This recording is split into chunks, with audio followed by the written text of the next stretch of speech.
سائنسدان اب تک مچھلیوں کی 21,000 سے زائد اقسام دریافت کر چکے ہیں۔ ایک تحقیق کے مطابق مچھلی محض غذا نہیں بلکہ کئی امراض کا بہترین علاج بھی ہے۔ خاص طور پر روگنی مچھلیاں دوائی کے اثرات رکھتی ہیں۔ مچھلی میں جو روگنی تیزاب پائے جاتے ہیں وہ اومیگا 3 کہلاتے ہیں۔ ساحلی علاقوں پر رہنے والے لوگ امراض قلب کا کم شکار ہوتے ہیں، اس لیے کہ وہ زیادہ مچھلی کھاتے ہیں۔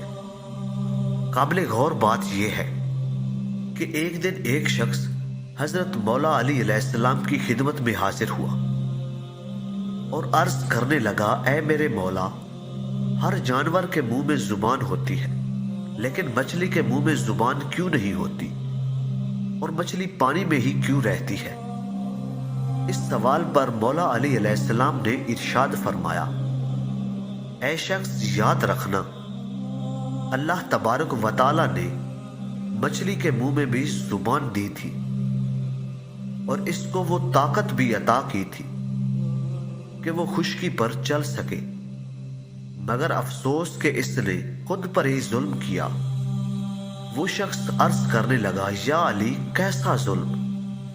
تو مولا علی علیہ السلام نے ارشاد فرمایا، جب اللہ تبارک و تعالی نے حضرت آدم علیہ السلام میں روح کو ڈالا اور یہ حکم دیا کہ ہر فرشتہ حضرت آدم علیہ السلام کو سجدہ کرے تو تمام نے سجدہ کیا، مگر شیطان ابلیس انکار کر بیٹھا۔ اللہ تبارک و تعالیٰ کی نافرمانی کرتے ہوئے یہ کہنے لگا کہ میں آگ سے بنا ہوں اور یہ تو مٹی سے بنا ہے، لہذا میں اس سے افضل ہوں، میں اسے سجدہ کیوں کروں گا؟ تو اللہ تعالیٰ نے اس مردود کو اپنے دربار سے نکال دیا اور وہ بدصورت ہو کر جیسے زمین پر گرا، انسان سے حسد اور نفرت کی وجہ سے چیخنے لگا اور ہر کسی کو بتانے لگا کہ انسان اس زمین پر ظلم کرے گا۔ اے شخص، اس وقت مچھلیاں بھی زمین پر چلا کرتی تھی اور پانی میں بھی رہا کرتی تھی، اس کے منہ میں زبان بھی ہوا کرتی تھی۔ شیطان نے سب سے پہلے مچھلیوں کو بھٹکایا اور پھر کہا کہ انسان جب زمین پر آئے گا وہ تمہیں زندہ اپنا پیٹ بھرنے کے لیے خنجر سے کاٹے گا۔ مچھلی نے جب یہ سنا، ہر ایک مخلوق کو انسان کے خلاف کرنے لگی، تو یوں اللہ تعالیٰ نے مچھلی کے منہ سے زبان کو غائب کر کے اس کی جگہ وبال پیدا کر دیا اور یہ حکم نافذ کیا کہ کوئی بھی انسان تمہیں زندہ نہیں کاٹے گا۔ تمہاری حد قدرت نے پانی تک رکھ دی ہے، تم جب بھی پانی سے جدا ہوگی تو خود ہی تڑپ کر مرنے لگو گی۔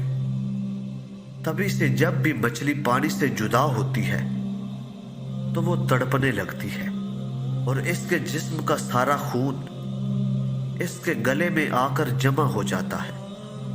اسی لیے مچھلی کو ذبح نہیں کیا جاتا، کیونکہ جانور کو ذبح تو اس لیے کیا جاتا ہے تاکہ اس کا خون بہہ کر ساری رگوں سے ختم ہو جائے۔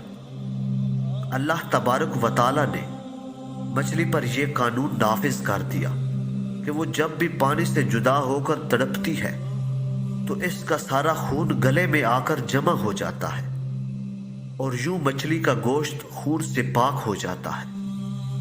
سبحان اللہ۔ اللہ تبارک و تعالیٰ سے دعا ہے کہ اللہ رب العزت ہمیں اپنی تمام نعمتوں کی قدر کرنے کی توفیق عطا فرمائے، اپنے اور اپنے محبوب صلی اللہ علیہ وآلہ وسلم کا سچا اور پکا عشق عطا فرمائے اور آپ صلی اللہ علیہ وآلہ وسلم کے بتائے ہوئے رستے پر زندگی گزارنے کی توفیق عطا فرمائے۔ آمین ثم آمین۔